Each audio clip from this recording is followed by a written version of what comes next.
రాష్ట్రంలోని 17కు 17 లోక్సభ స్థానాల్లో గెలిచేందుకు మంత్రులందరూ ఏకతాటిపై పనిచేస్తున్నారని కాంగ్రెస్ నేత మల్లు రవి అన్నారు. ఇప్పుడు దేశమంతా తెలంగాణ మోడల్ కోరుకుంటుందని చెప్పారు. పీసీసీ అధ్యక్షుడిగా రేవంత్ రెడ్డి కృషితోనే కాంగ్రెస్ పార్టీ అధికారంలోకి వచ్చిందన్నారు. మే 13వ తారీఖున జరగబోయే పార్లమెంట్ ఎన్నికల్లో 17కి 17 స్థానాల్ని కాంగ్రెస్ పార్టీ గెలవాలనేటటువంటి లక్ష్యంతోనే రేవంత్ రెడ్డి గారు, డిప్యూటీ సీఎం గారు, ఉత్తమ్ రెడ్డి గారు, ఇతర మంత్రులందరూ కూడా ఒక టీం లాగా మొన్న జరిగిన అసెంబ్లీ ఎన్నికల తర్వాత ప్రజల దగ్గరికి ప్రభుత్వాన్ని తీసుకొని వచ్చి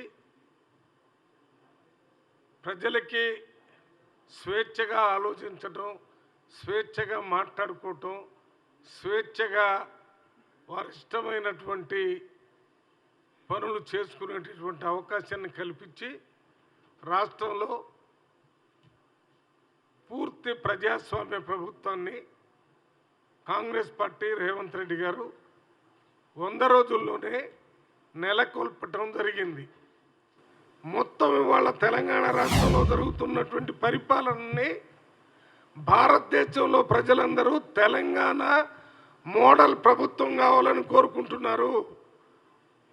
తెలంగాణ మోడల్ అనేది ఇప్పుడు ఇంతకుముందు గుజరాత్ మోడల్ అనే దాన్ని తీసి దానిపైకి ఇప్పుడు తెలంగాణ మోడల్ వచ్చింది. తెలంగాణ మోడల్లో సెక్యులర్ డెమోక్రటిక్ పరిపాలన తెలంగాణలో నడుస్తుంది. తెలంగాణలో సంక్షేమం, అభివృద్ధి సమపాలనలో నడుస్తుంది. ప్రజల భాగస్వామ్యంతో తెలంగాణలో ప్రభుత్వం నడుస్తుంది. ప్రభుత్వ అధికారుల భాగస్వామ్యంతోనే ప్రభుత్వ నిర్ణయాలు తీసుకుంటున్నారు.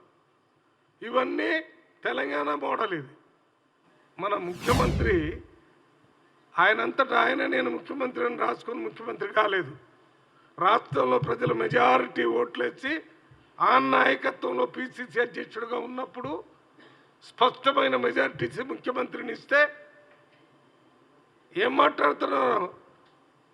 ఈటెల గారు, మీరు మంత్రి చేశారు, ప్రజా జీవితంలో కొంత మంచి పేరు ఉంది, అదేనా మాట్లాడే విధానం? రేవంత్ రెడ్డి గారి యొక్క కష్టాలను ఆయన చేసిన పని ఫలితంగా కాంగ్రెస్ పార్టీ వచ్చింది. As a PCC president team work చేస్తున్నారు. ఇప్పుడు